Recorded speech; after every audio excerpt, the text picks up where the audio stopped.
కొత్తగూడెంలో మాజీ MP Renuka Chowdary MLA Kunamneni సాంబశివరావుతో కలిసి విస్తృతంగా పర్యటించారు. రైల్వే స్టేషన్లో రోడ్ల విస్తరణ పనులను పరిశీలించారు. అధికారులను అడిగి వివరాలు తెలుసుకున్నారు. కొత్తగూడెంలో ఏర్పాటు చేసిన కార్యక్రమంలో 167 మంది లబ్ధిదారులకు కళ్యాణ్ లక్ష్మి, షాదీ ముబారక్ చెక్కులు, 130 లబ్ధిదారులకు సీఎం రిలీఫ్ ఫండ్ చెక్కులను పంపిణీ చేశారు.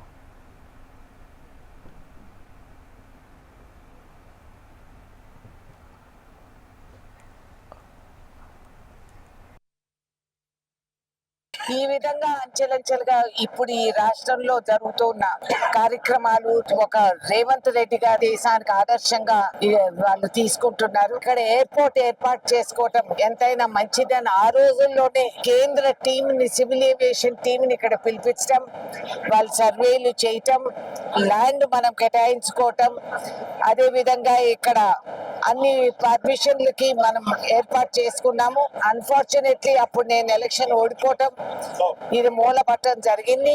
ఏదేదైనా మళ్ళీ కూడా ఇప్పుడు కేంద్ర మంత్రితో మాట్లాడటం, ఆయన నాకు మాట ఇచ్చారు. ఇక్కడ కొత్తగూడెంలో మనం ఎయిర్పోర్ట్ తప్పకుండా నమ్మకం. అదే విధంగా ఇక్కడ ట్రేడ్ యూనియన్ లీడర్స్ అందరూ కూడా ముందుకొచ్చి ఇప్పుడు పాలవంచ మనకి రావాల్సిన స్పాంజ్ ఐరన్ ప్లాంట్ ఏదైతే గతంలో డిస్ఇన్వెస్ట్మెంట్ లో పడేశారో దాన్ని తీసి మేము లాభాలకు తీసుకొచ్చి ఎన్ఎండిసితో మర్జర్ చేసి ఉద్యోగాలు కలిగించిన వాతావరణంలో ఇవాళ రోజు దాన్ని మూలపడేసి అది లాసెస్ లోకి వచ్చిందని పట్టించుకోకపోవటం చాలా శోచనీయం. ఎన్ఎండిసితో నేను మాట్లాడతాను.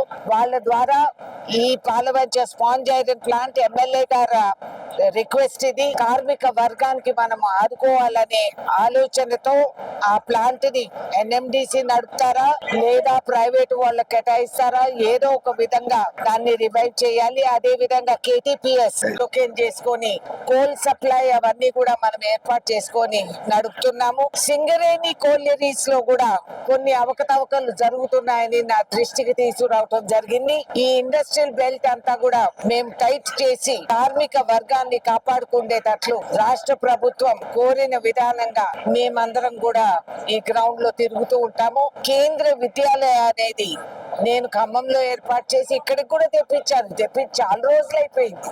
కేంద్ర విద్యాలయ రావటంతో మిగతా ప్రైవేట్ స్కూల్స్ అందరూ కూడా వాళ్ళ స్టాండర్డ్ వాళ్ళు పెంచుకుంటారు. ఒక క్వాలిటీ ఎడ్యుకేషన్ వస్తుంది. మన రాష్ట్రంలో మన జిల్లాలో ఖమ్మం దొరకటం, ఈ విధంగా ఎంతమంది నిస్వార్థ సేవ చేస్తూ గవర్నమెంట్ స్కూల్స్ లో టీచర్లు వాళ్ళందరినీ కూడా నేను ప్రత్యేకంగా అభినందిస్తున్నాను. ఎందుకంటే వాళ్ళు ఎటువంటి సౌకర్యాలు లేకుండానే వాళ్ళంత దీక్షగా పిల్లల్ని చదివిపించి పేదవాళ్ళ పిల్లల్ని ఇవాళ ఐఐటికి వెళ్తున్నారంటే చాలా గర్వంగా ఉంది మా అందరికి.